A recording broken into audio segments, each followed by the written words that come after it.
And we're recording.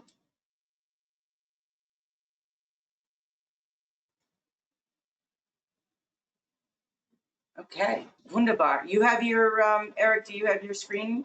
There you go. Perfect. Yeah, should be. Oh, good. There's Terry Annan. Excellent. We'll be working together in a few minutes or after the stamp chat to practice. Terry will be presenting with us tomorrow on stamp art. Again, it's one of those many doors to the hobby. Well, hello, friends. It's 3 o'clock Eastern time. Welcome to Stamp Chat. Thank you so much for joining us. For anybody who popped off the APS board call and is now joining us, thank you for your participation in our webinar. We really appreciate the support and the driving force that our members give to our society, the APS. Thank you for your membership. It's because of your dedication and putting your money where your mouth is that we have the stamp chats, the American Philatelist, and all the great services that the American Philatelic Society offers as part of your membership. Thank you so much. Welcome to today's Stamp Chat. It is my great pleasure to introduce Mr. Eric Scherer. He's joining us from Switzerland. Oh, Rob Hathaway, it's good to see you on the call. Eric and I met each other. There's, as some of you may or may not know, there's a lot of, not a lot of, but there are stamp chats happening around the world. And one in particular is this large conglomerate in India. And Eric and I started a chat and we met there. And it just goes to show you, like, please, this forum is for you. If you'd like to present, by all means, send me an email, heidi@stamps.org, and I'd love to see what you'd like to share. And Eric said that he was ready to roll, and we have him today joining, going to share with us the prepaid reply cards in international mail, 1871 and 1971, 100 years of postal history. And I know we have a lot of postal history buffs on the call, and hopefully we have some new friends joining us from academia. Hint, hint, please get the word out to your academic friends. Postal history should be part of their tools. So on that note, Mr. Eric Scherer, please take it away. Okay, everybody hears me? You hear me now? We can Perfect. hear you. Okay, very good. So I will try to set this up, and if you don't see any slides, just give me a scream, yeah. So Heidi, thanks a lot for the invitation to join you for today's APS Stamp Chat, and hello to everybody. My name is Eric, and I live in Switzerland, but actually I was born in New Jersey, and my family still is around in Pennsylvania and New Jersey. But I've been living in Europe for the last, well, let's say 45 years. So it has been a while, but I love to come back, and I'm happy to be with you today in the virtual space. What I want to talk about is prepaid reply cards in international mail. And to some extent, the thing with these prepaid reply cards is that they are really something which is a niche, yeah. It's like it was never like a main form of mailing. It was always a niche thing, and it was something for insiders. But it existed for almost 100 years as a standard form of mailing under the Universal Postal Union, and it's rather fascinating. Because it was pretty much, except some other things like Packebot, it was the only way that foreign postage stamps or incipia of postal stationery could be used as a regular form of payment in another country. So let's get started a little bit. Just a little bit about me. I started collecting around 1975, and the first thing I collected was the US stamps of the 70s, especially the bicentennial stamps. And in 1978, I did show my childhood days collection about US 1976 in an exposition in Germany.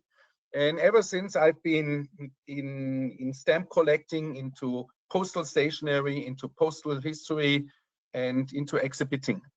In the mid-80s, we had that big stamp fair in Sindelfingen in Germany, which started beginning of the 80s and which is still running and is one of the biggest events that we have in Germany, and also an event that attracts many people from Central Europe. And at Sindelfingen, you had these dealers with their boxes, and I always went there looking for US postal stationery. And one day in the mid-80s, I found this 3-cent McKinley postcard used back from Warsaw in 1940 to the US. And that was plainly fascinating. It's like this was like really fascinating. The war was going on. America was not at war with Germany at that time. And there was this card mailed out of the Warsaw ghetto back to New York City. And that ever got me, and I got fascinated by those cards, and I started searching for reply cards ever since. It was a tough job, yeah, because it's like in those days you had these boxes and you went to the dealer and asked them, do you have a reply card? And they looked at you like, I don't know, like you were asking something very strange, yeah. And then we usually said, I don't know, have a look, yeah. And when you had like, I don't know, 100 boxes to go through, and if I was lucky, 100 boxes, I found one card. So this is what I did many years until like the late 2000s, when pretty much the internet kicked off, yeah, and all these beautiful marketplaces on eBay, Del Campe, Filler Search, they started, and they made things much easier. And basically this probably to the point where I really got into those reply cards, and I accumulated something around 3,000 cards until today, all different types of cards, and I started to exhibit that topic in 2013 here in Switzerland, and I'm pretty much obsessed ever since. I was hoping to show my completely reworked exhibit in London. Will not work, so well, I will see where I will show it next time. So just I skip the content because we will go through just to get everybody started. Does everybody know the concept of a reply card? As we are all philatelists, I hope so. And actually, the US Postal Service has been issuing reply cards for domestic usage until recently. I really don't know when they stopped, yeah, but like until 5, 6, 7 years ago, they have been issuing those cards, which were basically 2 cards in the US. They were identical. They just show the incipia and they showed nothing else, yeah. That was very different in the beginning. In the beginning, we had cards. This is a very typical card, a Bulgarian card, and as you can see, it's like the question part, which is the card shown above, yeah, was attached to the reply card, and basically you use the question card, put on the addressee, put on your message, and send it to the addressee, and the addressee, he received the card from a foreign country, and basically if everything which was correct, it has been prepaid. So the only thing that the receiver should do is write his answer or his reply. This is why it's called reply cards, and basically post it. Yeah. So the concept was rather easy, very simple. There were certain rules like rules that we can obviously see here. For example, on the reply card, there should be response or réponse en français, which means reply in French, the language of the Universal Postal Union, and also, as we can see here, in these strange Cyrillic letters in the language of the country, in this case, in Bulgaria or in Bulgarian. So these cards were folded. There are different types of folding. This example is like the best practice way where basically the card was folded like type 1, where the question part covers the reply card. Before that, we had all different kinds where usually the reply in the question part was open facing, which caused a lot of troubles in handling. Or also some countries like Portugal issued cards like that with only the short side connecting the two cards, which led to frequent problems by tearing the cards apart during handling. So just to give you an understanding. So what I want to do today is walk you through a little bit of the history of those reply cards. Yeah. So just to understand how did they come into existence and what was the history. Yeah. And one thing is, of course, in postal history, history is always a fascinating thing.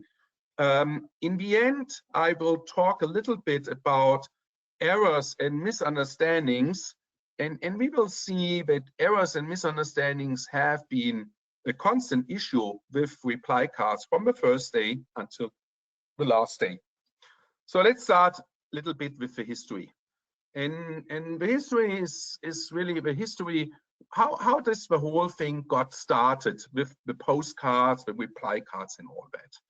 And as you have seen, I'm also an academic. I started saying up, okay, what were the preconditions that prepaid reply cards in international mail became into existence? And the very first thing was the postcard. Yeah. We will talk a little bit about the postcard, and yesterday in the talk, David from Northern Ohio College talked about writing postcards in his college class as part of history, and he said that surprisingly half of the students didn't even know what a postcard was, and 2/3 never have written a postcard. So I really hope that you all remember what a postcard is, and hopefully you have written postcards. I think it's a fascinating thing. I love to write postcards if I'm on holidays, and I still continue to do that. So we have to have a postcard. Second thing is we have to have an international usage, and this is very interesting. Is that it's the postcard became into an existence at a very particular time in the late 1860s and early 1870s, and that was a time where all the countries started to come up and say we have to improve international mail. And by the mid-1870s, they founded the General Postal Union, which was later renamed to Universal Postal Union. The third thing that we have to have is, of course, a prepaid reply, yeah, and that prepayment had to be accepted. And the fourth thing that we needed is harmonized rates. So let's go into that a little bit. I brought you a very, very early postcard. This is an announcement card mailed or at printed matter rate in the city of Geneva. And basically you can see that it's an invitation to a meeting, like pretty much a meeting like we have today. Nowadays we do that by email or Twitter. And these days people said it's too complicated to write letters and put those cards into letters. We just take the cards and put the stamps on the cards. And this pretty much started around that time. And it was very slowly. And in the beginning, only these printed cards did exist. Yeah, the main reason why only these printed cards did exist was that people found it kind of strange if the post office could read your message. Yeah, they didn't want to have that, and so anything which was open was considered more or less immoral. So in the beginning, we find those announcement cards. In a couple of years later, in 1868, the Prussian post office introduced open cards at a reduced rate. So pretty much this was the first step towards the postcard and giving them a reduced rate and saying, yes, we want to have them sent open. So this is a nice example from Prussia. on such an open card. And when there came the Big Bang, I've seen, I think we have a couple of Hungarian and Austrian friends today, and the Austrians and Hungarians, they did one of the most significant innovations in postal history. We know the British did that with the stamp, and the Austrians and the Hungarian, they came up with a postcard in form as a postal stationery, so with an imprinted incipia covering the postage.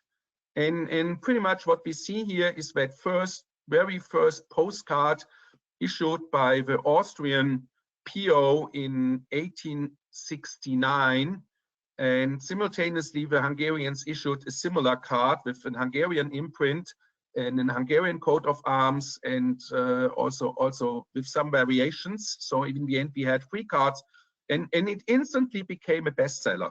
Yeah, several million of those cards were printed and used. Yeah, and that was in November 1869, and this pretty much led many countries to follow. We have a list here, the North German postal region, Bavaria, Württemberg, Baden, France, Luxembourg, Switzerland, Great Britain, the Ottoman Empire. They all, within 1 year and a month, they issued their own postcards, either as postal stationery or as formula cards. So this was a big thing, really a big thing, and it draw a lot of attention, and you as a collector, you can still see that these postcards must have been terribly popular, because from most of these countries you get those #1 postcards used quite easy.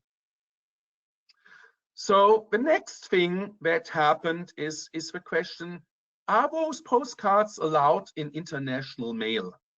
And for us now, it's like simple, and we would say, yes, of course, it must have been allowed in international mail. But in these days, there was a different opinion. It's like there was still that thing. It was a bestseller on one side.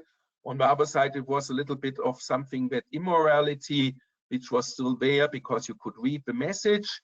And so there was a certain fight. And the first fight was, as we can see on the right side, with this card going from Württemberg to Antwerp in Belgium, and this card is franked at the letter rate, 7 kreuzer. Yeah, that's a lot of money. Yeah, and it shows that actually somebody must have been stupid using a card, because he could have bought an envelope and probably put 3 or 5 pages written of text inside that envelope and mail it at the same price.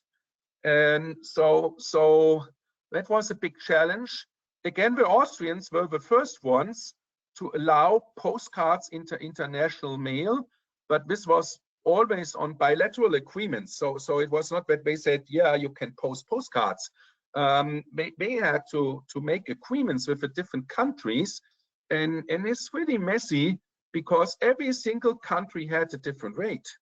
Yeah, so if you look at these early Austrian cards, for example, it's a wide field and most interesting field to study, because you have these cards and you have the extra franking and you have the rates, and the rates are confusing, and not all the cards fit the rates. So it's a very interesting thing. So the next thing we have to talk about is the prepaid reply card. Yeah, so as we have seen, the origin of the postcard was in the field of business with announcement cards, and also reply cards started as business. Yeah, so we see here 2 examples of prepaid replied, or more or less prepaid replied. On the left side, we see a folded double card used in the North German postal district in 1869. So it's pretty early, same time as the Austrian card appeared. But we remember that Prussia, which became part of the North German postal district, allowed open cards. Yeah, and so this guy here, Mr. Jekyll, who is selling Mostrich, yeah, which is mustard in English, yeah. He has been sending these double cards, and basically the card for the answer was a card to order his products, yeah. And he said, okay, you have to glue on your own stamp, but I will pay for it, yeah. So he says, zum Aufkleben einer Freimarke, die vergütet wird, which means place to put a stamp, which I will reimburse you. The other example is a folded letter, and we find those folded letters very similar in the UK and in France, and these letters are pretty amazing because they are a little bit of an origami challenge, where basically you folded that and you had to place the address of the receiver at the right place. Usually you had a pre-printed address. For example, here for Parker's Church calendar, I have a couple of ones of those letters from like the pension fund of the local transportation in Paris, and they have been mailing that to the receiver, basically asking him some questions. So this thing has a pre-printed form in the inside, yeah. But this is pretty much unofficial, yeah. It's like there was nobody saying this is allowed or this is forbidden. It just showed that people had an interest to find a way to get the receiver, allow the receiver to make a very swift, easy, and prepaid answer. So the last step which is missing is harmonized rates. And of course, harmonization of rates is the big thing which happened with the General Postal Union in 1875. And we see two very nice examples here, both from 1874 and 1875. And shortly before the UPU harmonized the rates on basis of this 10-cent rate, with 10-cent gold centime rate, which was valid for all those countries who were based on this gold franc currency, like France and Switzerland. And the Swiss Post Office issued a 10-cent postcard, and it could be used by May 1874 to the US. So a postcard to the US was 10 cents. And at the same time, for example, we can see this here with France, with a card sent in the mid of 1875. France didn't join the General Postal Union before the beginning of 1876. And this card from basically Zurich to Paris is 30 cents. Yeah. So we have a card from Switzerland, Vevey, to New York at 10 cents, which even crosses the ocean. And we have a card from Switzerland to France, which are neighboring countries, at 30-cent letter rate. So you can see that this was really something that people have been discussing, and people wanted to have harmonized rates and they wanted to have reduced rates.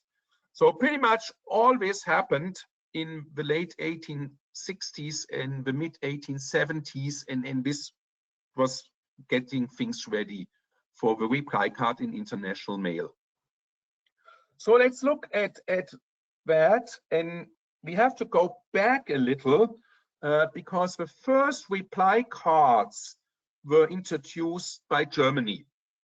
And if you go back and see, this was introduced in the year 1871. 1871 has been a big year in German history. The Germans have been fighting the French in the war of 1870-71, and they besieged France, and they actually went into the mirror hall of the Versailles Castle in Paris. And of course, they did big party because they won over France. But they did something else. They founded the German Empire, because until that, Germany was a mess of many, many small states. Yeah. So in 1871, Germany had its first big unification, yeah, making it one country. But it was a little bit special because we had these guys in Bavaria, which are somehow peculiar until today. And we had these guys in Württemberg, which said, okay, we join the German Empire, but we keep our own stamps. Yeah. So what did happen? The Germans issued the first reply cards in Germany in 1871. And basically, they issued it in 3 different postal regions, 3 different, not so countries, but regions with their own stamps. Yeah. The first reply cards in Germany were formula cards. We can see them here. It says reply prepaid, and on the other side it said prepaid reply, which was a little bit confusing those days, led to a lot of mistakes, but it worked like that.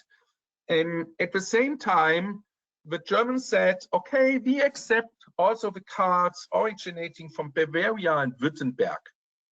Yeah, and here we see an early card from 1974 from Leipzig, which was in that part of Germany catered by the German Reichspost.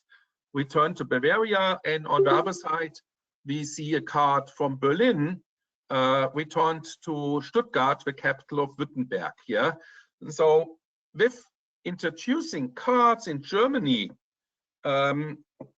also cards were introduced accepting foreign franking. Yeah, because of course in Leipzig, Bavarian stamps were not valid usually, and in Berlin, Württemberg stamps were not valid. Yeah, so Germany did 2 things at the same time.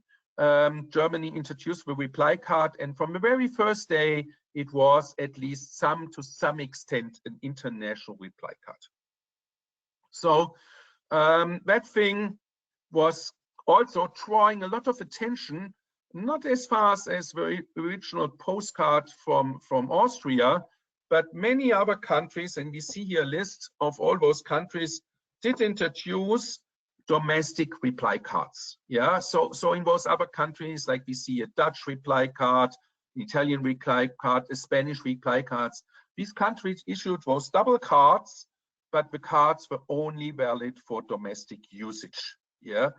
At the same time, we have the German cards, which were at least cross-regional usage. So the whole thing was getting very interesting. And what happened is that certain countries started to join this what I call the German agreement. So in February 1873, Luxembourg joined. Luxembourg was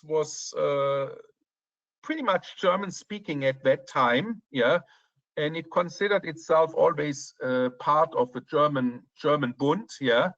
It was only that the Germans were not very polite to the Luxembourgian peoples during the 2 world wars, that the Luxembourg people said, we don't like to speak English, we don't like to speak German anymore so much. And so today Luxembourg is more or less a French-speaking country.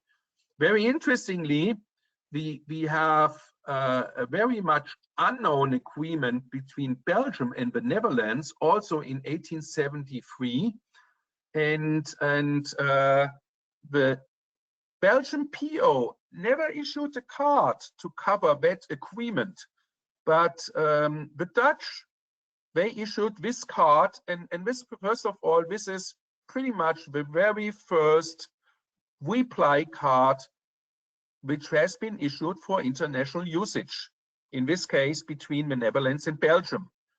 And this card here has been used from Brugge back, and until today, it's pretty much the only card known used under that agreement still in existence.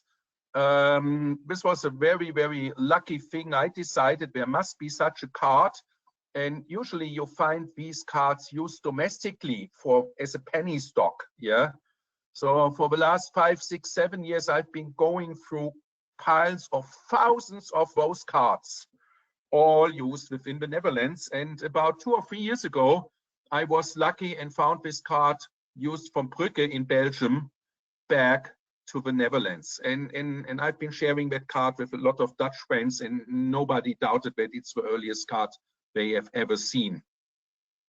Very interesting is also the case of Heligoland, which is a small island away from the German coast, and which was part of the British Empire in those days. And it was a little bit of a strange part because the people in Heligoland, they may more or less consider themselves Germans, but they were part of the empire. Of course, we all know that Queen Victoria was also very German and spoke perfect German. She introduced the Weihnachtsbaum, the Christmas tree, yeah, and her husband was a German guy. So Heligoland issued the first international reply card in 1876, 2 years or 3 years before the UPU would come up with that.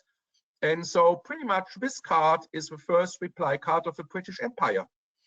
The interesting thing is there's a couple of those cards still in existence. They're very hard to find, very rare. And the only guy who used them was Mr. Pilger, who happened to be, as you can see, the royal postmaster of Heligoland and the pharmacist of Heligoland. And so it's like, I still think Mr. Pilger liked those German reply cards because he was frequently traveling to the continent, to Germany, and he liked them. And when he said, okay, I'm the postmaster, I'm going to introduce that reply card. And so he did it, yeah. And he was the only guy who used them.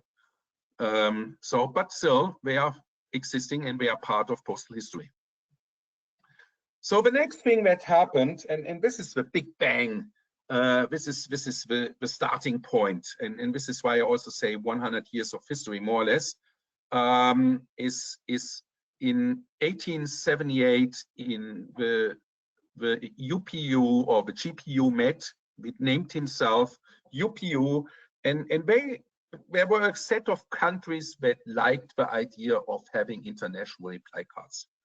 And so basically those countries said, okay, we're going to issue those reply cards and we're going to accept them vice versa. But it was not all the members, it was only a set of members. So that was a time which nowadays is called the optional agreement. So because there was kind of a protocol and the country basically could decide if they wanted to participate in that bilateral acceptance of reply cards. And so we had a starting point with about 10 countries listed here, pretty much all around the world, which decided we're going to accept those prepaid reply cards on a bilateral basis starting from April 1879. What we here see is a German reply card used in 1881 from Paris back to Berlin, and we can still pretty much see the situation the same that we have seen with a Bulgarian card. It says postcard from Germany, it says Weltpostverein, it says Union Postale Universelle in French, it says Allemand in French, it says Antwort, which means reply in German, and it says Antwort or Réponse in French. So this is pretty much the setup, and this is the setup which has been staying the same for most of the time. And still, the percentage of those cards in usage was always minimal. It was always below 1 in 1,000. Yeah, so we will see that. So the next thing that happened is that other countries joined that optional agreement, and we see here between 1880, starting with Austria and Hungary, until 1886, when UPU decided that all countries and members have to participate.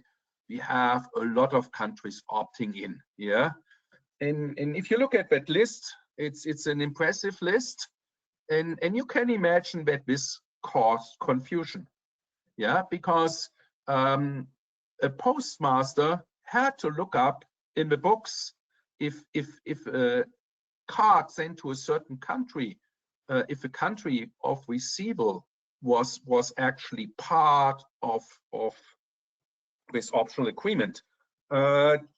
Jamie Goff, who is one of the leading specialists in UPU history and UPU regulations, he has a card in his collections which was mailed, I think, from Italy to Ceylon or Sri Lanka today.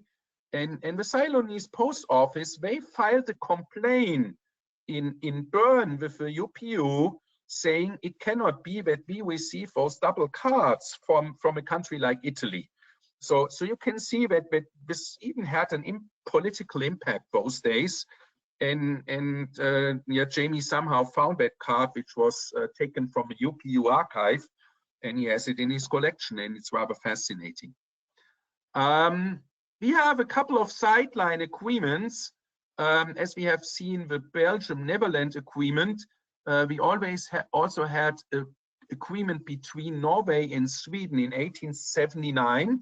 And this is quite interesting. As we see, Norway was part of the initial group of countries signing the agreement, and Sweden didn't join until 4 years later. Yeah, and as those guys who are history buffs know, Norway and Sweden were two countries with one king. Yeah, so it was kind of a united country split into two countries, and so Norway and Sweden, they made their very own agreement, and this is a very interesting card, and again probably the only one in existing under this agreement, mailed between Norway and returned from Linköping in Sweden in 1883, just about 2 years before or 1 year before the Swedish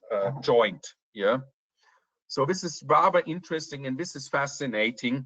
And if you look at the card doesn't look so nice. The cancellations are not that good, but it's a really unique card, and basically this is the first ever mailed reply card mailed out of Sweden. So for whoever is from Sweden and is into Swedish postal history, this is a unique item for Swedish postal history.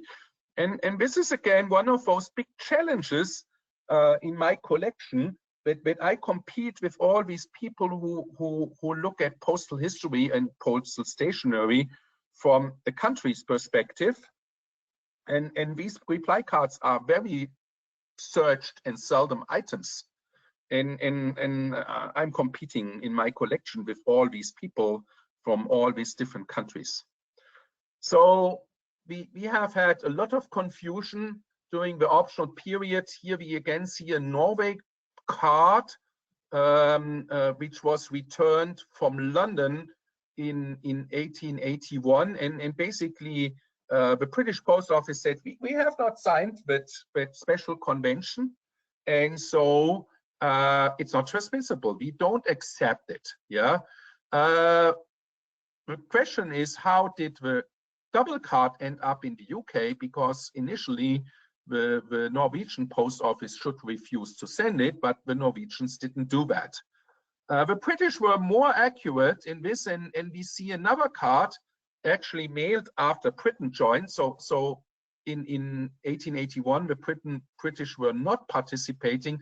They did participate a little later. Yeah, and here we see a British card mailed to Brazil in 1883. So the British have joined. Here they didn't join. Here they joined, and they sent it to Brazil, but Brazil didn't join until a year later. Yeah, so the British did it correctly, and they put this nice little stamp here saying not transmissible to Brazil, and they returned it to the sender. Yeah, so these are very interesting artifacts, which are really amazing.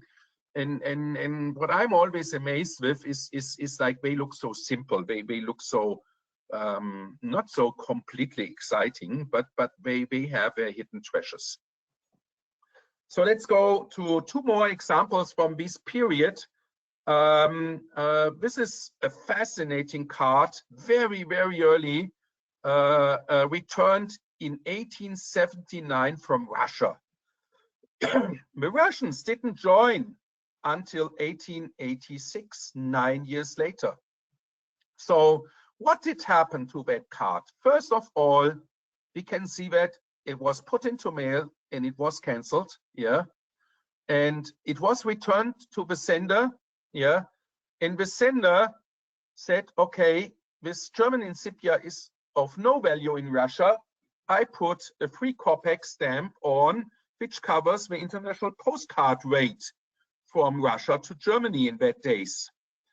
The next thing that happens is the Russian PO says, no, we don't accept that because it's a pre-printed postcard. And in these days, the Russian PO only accepted those cards which have been printed by themselves. So the card was returned again, and it was upfranked, and in the end, it was sent at letter rate. Yeah, so this is really, really amazing to see that that it was upfranked and finally in the end sent at letter rate. Yeah, so you can guess that this was a little bit of a trauma probably for ever who mailed it.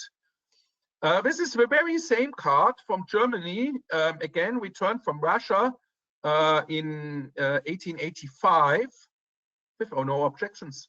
The Russians just did accept it, even though it was not valid. Yeah, so you can see that, that pretty much, even though both cards went under the very same rules, yeah, the difference in handling is significant. And this is something which has been always typical for reply cards, is you find all kinds of handlings according to the rules, not according to the rules, and sometimes very creative. So in the 2 following congresses in 1885 in Lisbon and 1891 in Vienna, basically 2 decisions were passed. In 1885, the UPU said all members must accept reply cards in incoming mail and as a return. Yeah, you don't need to issue your own reply cards, but you have to accept them. And in 1891, finally, the UPU said all members must issue reply cards and allow sending them. So pretty much by 1891, the whole history was settled. Reply cards were an official form of mailing between all members of the UPU, which is pretty much all members of the world, all countries of the world, more or less. What happened next, and some of you are familiar with let's say, the competitor of reply card, which is the international reply coupon, and we see it here in the background. And basically there was this famous congress in 1905 in Rome, and one of the major topics of that 1905 congress in Rome was the search for alternatives. Yeah, and it would be too much, but at that congress, people have been presenting stamps, they have been presenting envelopes like this one in Belgium, they have been sending origami type letter cards. The Swiss have been presenting something which I would call the predecessor of the aerogram, which could be folded in twice ways and sent back and forth. And basically, after long discussions, the delegates said, no, we don't do that. We will introduce the international reply coupon. This is the first design from the very first day oh no, it's not, no, sorry. It's an early one, but it's not from the very first day. Yeah. And they issued that. And so the reply card stayed, but the reply coupon was issued and nothing else happened. So many years passed, and basically the usage of reply cards saw its high days around the turn of the century, and until the Second World War. In the Second World War, the usage of reply cards came to some kind of an explosion, because it was a good way to make sure that whoever receives the card doesn't need to pay, because people might not even have money to pay. Yeah, so this is also the origin of my very first reply card, originating from the Warsaw Ghetto. So after the Second World War, basically reply cards went out of business. And in the 1969 Tokyo Congress, the UPU delegates decided that there should be an end to the era, basically saying we will not continue those reply cards in international mail. And basically there were three reasons for that. One reason was the constant and ongoing problems with error and misunderstandings. This would be too much today to talk about errors and misunderstandings, which would be a separate talk. But this errors and misunderstanding has been a constant problem around those reply cards. Second thing was the decline in usage. And the third thing was the airmail issue. Yeah, because by the 1960s, airmail has become very popular. And as we all know, if you have been sending mail on ground mail, transcontinental, it could take a very long time, an unacceptable long time. So as reply cards, the few which were used were still business correspondence, they should have a fast route. And the problem was that all extra service always had to be franked by the country of sending. So you could not pre-frank it. Yeah. So this is a very nice example from a very, very late card mailed back from India in 1971 to Austria. And it needs to maybe needs an optical glass to see, it has an Austrian incipia for 2 shillings. And if you look exactly, it even has an Austrian stamps for 2 shillings covering the airmail fee. Yeah, actually, the incipia was valid as a prepayment. The 2 shilling stamp was not valid as a prepayment because there was no possibility for prepayment. So this card went to the Austrian embassy in New Delhi in India, and the Austrian embassy, they didn't know what to do, and they put 75 rupees, or I don't know, piece, 75 piece on, and these 75 piece actually did not only cover the postcard rate, but also the airmail rate. And this is something which is very, very typical. So again, we see a card which is in the end paid twice. The sender in Austria paid it in full, and the sender in India also paid it in full. And of course, nobody ever made use out of these Austrian stamps, which are hidden behind the Indian stamps here. And this is pretty much the end of an era, and reply cards in international usage stopped on the 30th of June 1971 was the very last day that they were allowed. After that, several countries, like especially the US, continued to use reply cards in domestic mail. But I also think if you are, for example, US postal stationery collector, even since 1971, it has not been very frequent, I guess, that you have been coming over a reply card in real usage. Yeah. So if you go on eBay today and you want to find one of those beautiful cards that the US has issued in the 80s and the 90s, you always only find philatelic usages, maybe 99%, and this even on a domestic level. So I'm pretty much through in time now, and for everybody who is interested in further reading, Jamie Goff has issued or just edited a book on the postal card, which has been issued by the Royal Philatelic Society in London. It's 2 volumes. It's an amazing book, and volume 2 has about, I would say, at least 100 pages on the detailed history of a reply card. So everybody who is interested should take a look at those books. They are available. You can, the cool thing about this is this software, friends, don't mean to interrupt, is that you can take a screenshot right from the platform. If you put your cursor over Eric's slide, a little camera should show up. And if you just click on that, you'll get a picture of this. So you find that here, take a screenshot or just look it up on the RPSL webpage. I think this is an amazing book. And yeah, so I'm finished now. And this is what we Swiss people did to show that we are good friends with the US a couple of days ago. This is the Matterhorn, the most iconic mountain of Switzerland. And I really don't know how they managed to do those projections. Yeah. But they did this projection of the American flag a couple of days ago, and it was all over in the Swiss press. And yeah, so greetings to the US. Thank you so much for that parting shot. That was very kind of you to share with us. Thank you, Eric, and thank you. That was very informative.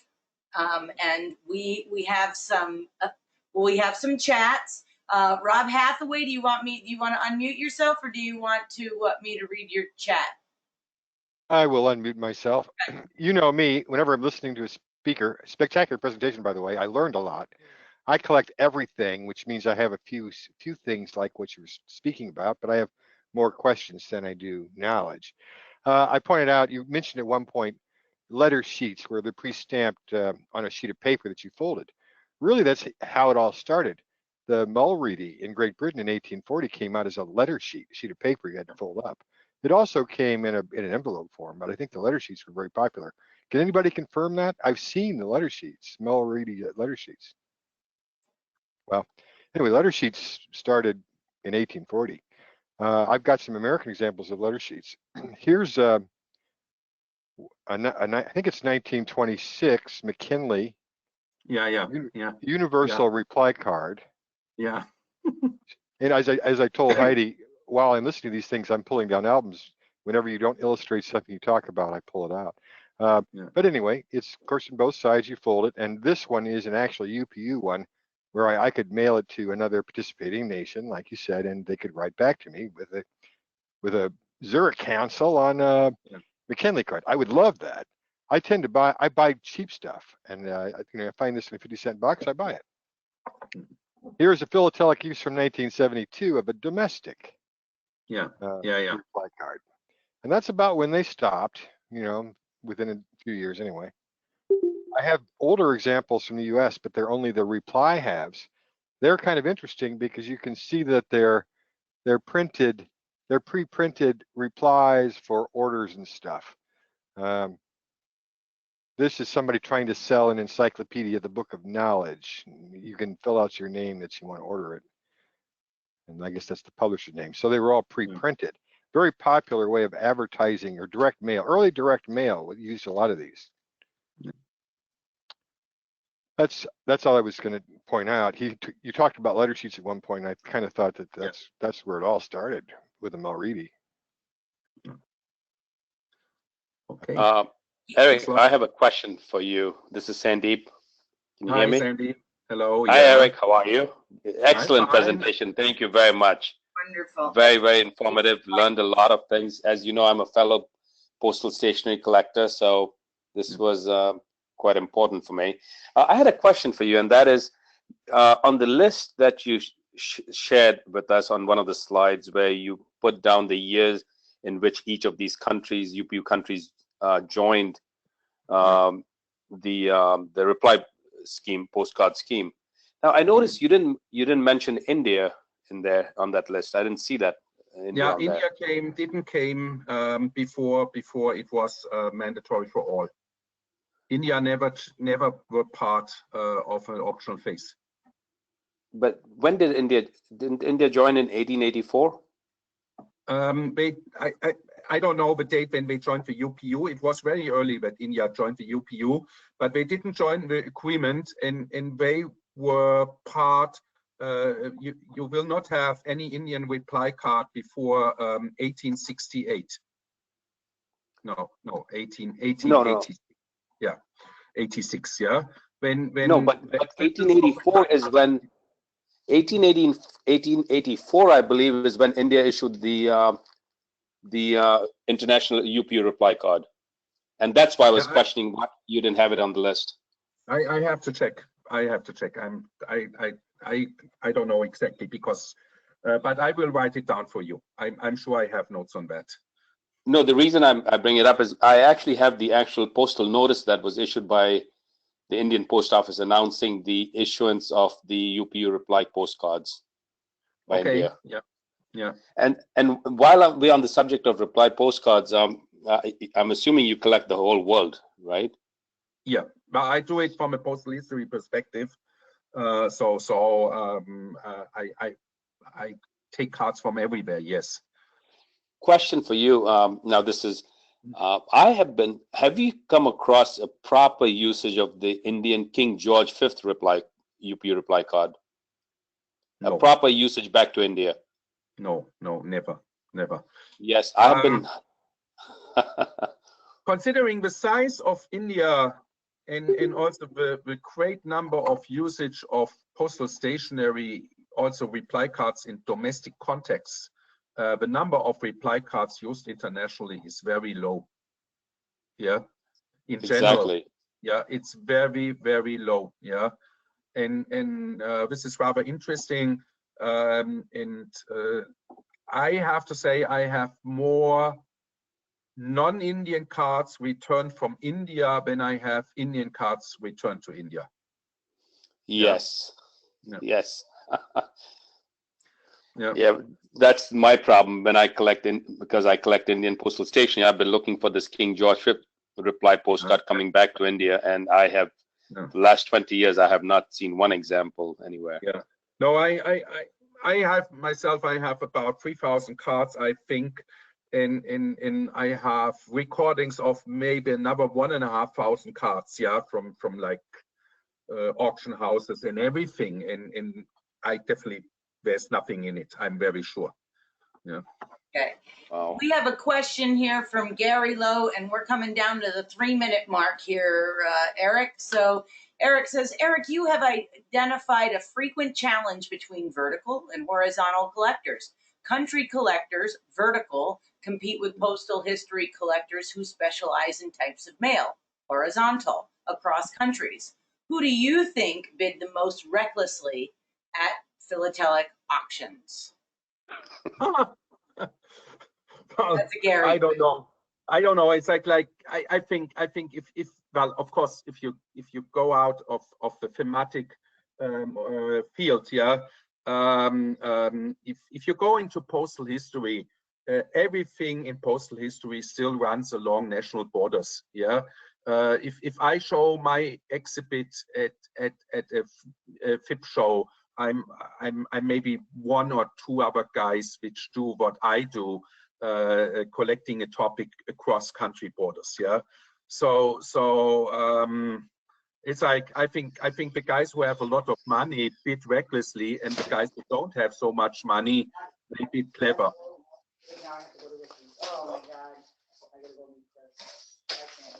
Well, friends, thank you so much for joining us from around the world. Eric, that was a very in-depth, really great specific talk on postal history, 1871 and 1971. Friends, Eric did offer his contact information on the previous slide. I hope that you got it. In the event that you did not, you can always reach out to me, Heidi@stamps.org, and I'll help make that connection. Thank you so much for joining us from around the globe. That is an homage to the unification of philately. We collect, we connect, we learn, and we unite together. So thank you so much to our APS members. If you have not joined the APS, well, now's your time.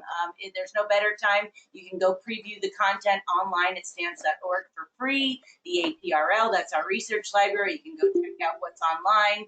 You can see the AP, that's the American Philatelist. That's available too. International membership is $65 and $45 if you happen to live in the United States. So please consider becoming a member. Thanks so much, Mr. Scherer, from joining us from Switzerland and for the beautiful picture of Matterhorn.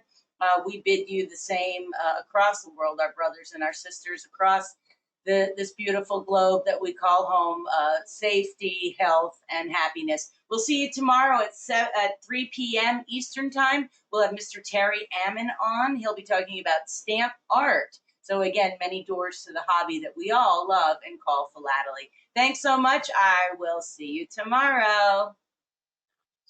Thanks a lot. Good luck. Bye-bye. Thank you. Remember, friends, Thank you. these are all recorded, so you can go ahead and go over to the APS YouTube channel, and they'll be there within 12 to 24 hours. Thanks, friends. Thank you. Bye-bye. Bye. Bye. Bye. Bye. Thank you.